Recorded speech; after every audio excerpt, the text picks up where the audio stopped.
So I have an amazing story for you guys today. I ran an 8K, so you didn't have to.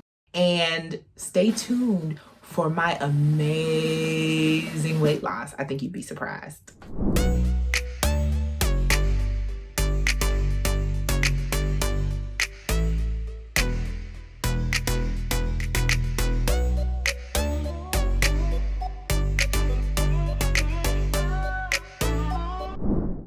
Okay, so story time. You remember, you guys, I said I was gonna run an 8K. So yeah, I did that. I sure did. Um, so it was called the Shamrock Shuffle, and you see I have my Lucky Charm shirt on. The race is reminiscent of St. Patty's Day, held here in Chicago, Illinois. And so the first thing I want to talk about is training for the race. Okay, so if you guys ever want to run a race, I suggest you give yourself time to train, in which I somewhat sort of did. I don't think I gave myself enough time to run the race like I wanted to, like in my mind. But it was enough for me, like, not to die, not to pass out, not to like cramp up, not to like get carried out on a stretcher. So how did I train? I did an app on my phone, Couch to 10K. I did not finish it because I didn't run a 10K and I didn't have enough time to finish it, honestly, because I believe I only had like 2 weeks to train for an 8K. I mean, I'm sorry, not 2 weeks, 2 months. Oh God, not 2 weeks, 2.5 months, somewhere along there. So it was quite an experience. I'm not a runner. I used to kind of somewhat run back in the day, but not anytime soon.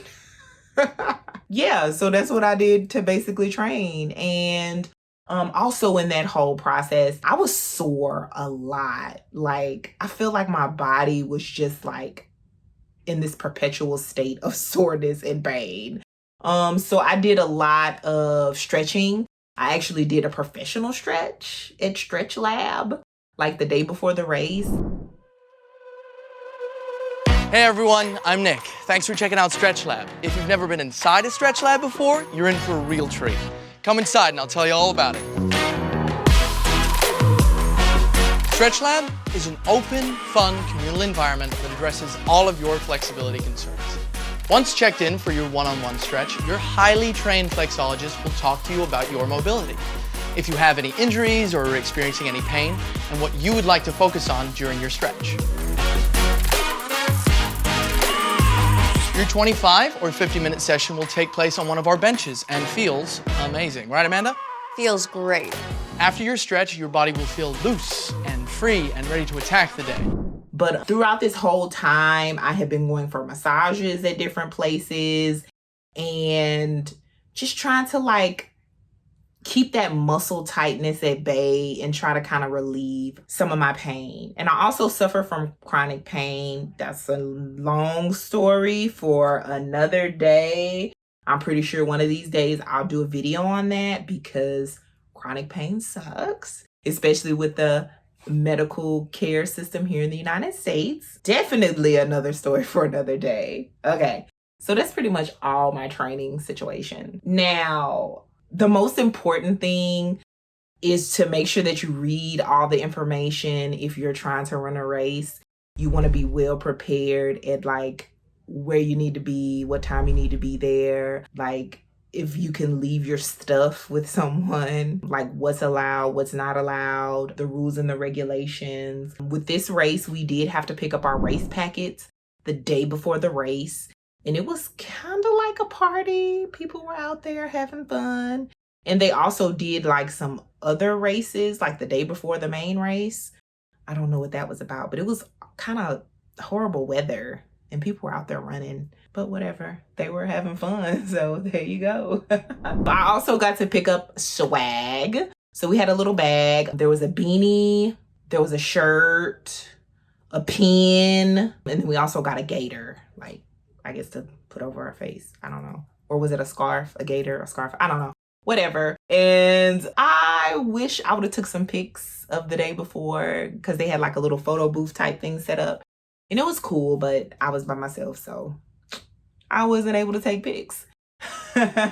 Now, prepare for the race. I did mention that I did get a professional stretch the day before the race, and throughout my time preparing, like, I was so sore all the time. I was getting professional massages. I also got running shoes, like real running shoes, like expensive running shoes. Like, I went to the running store, the shoe store.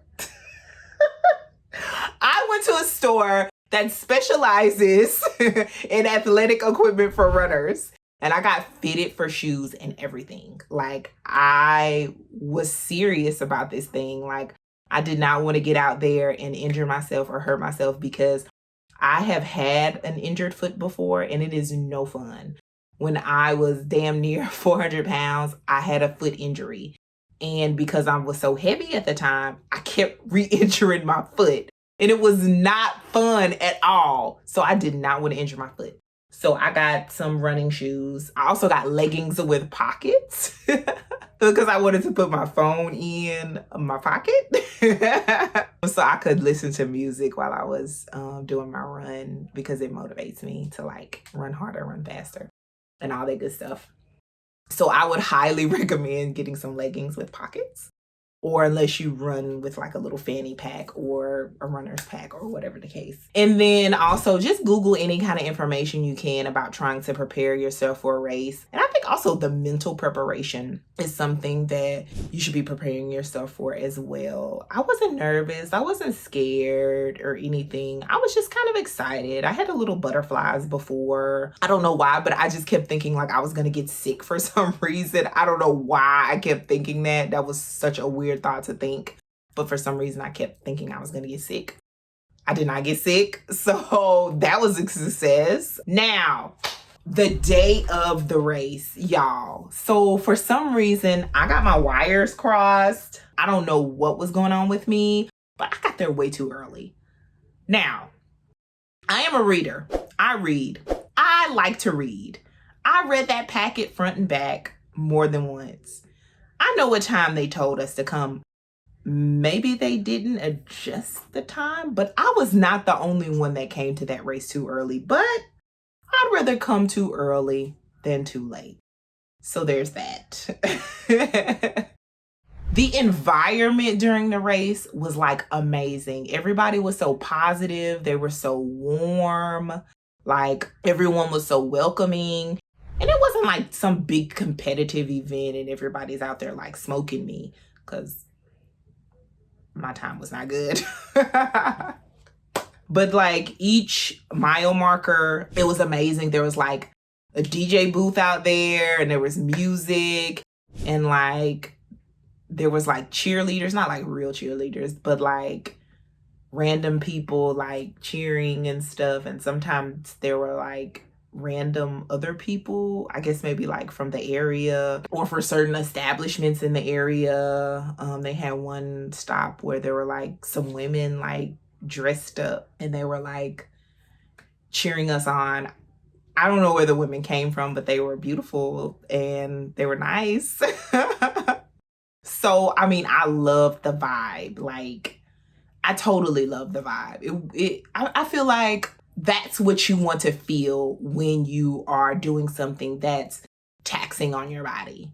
Like, you want to feel positivity. You want to feel warmness. Like, you want to feel like you're welcome and you should be there. And there was also an after party after the race, which I did not go to.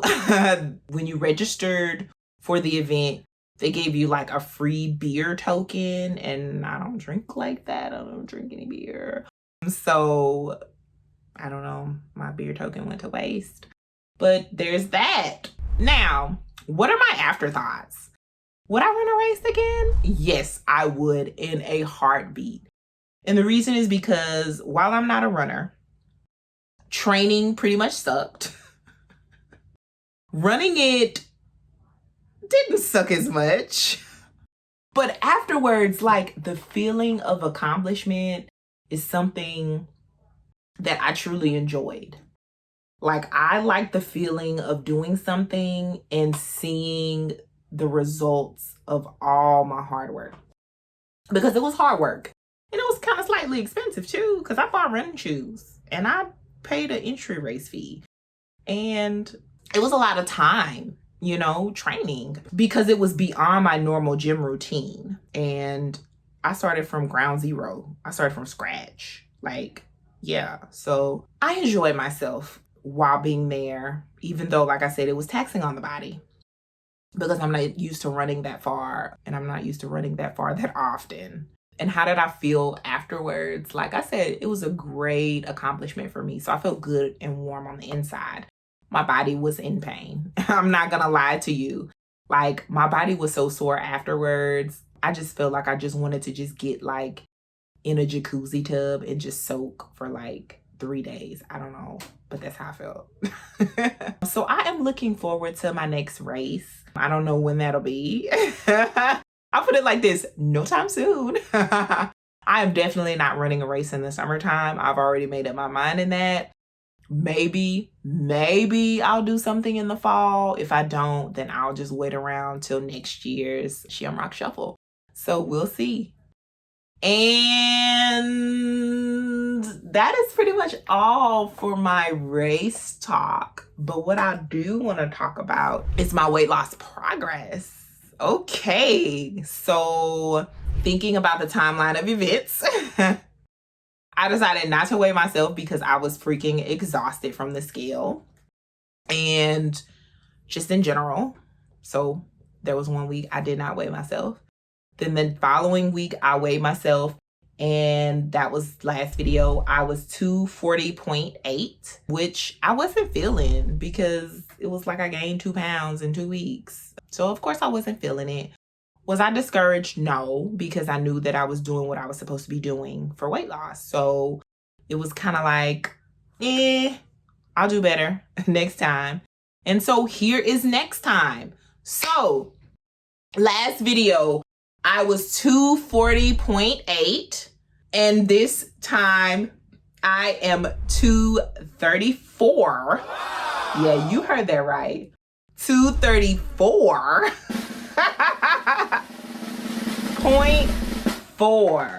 Wow. That is a loss of 6.4 pounds.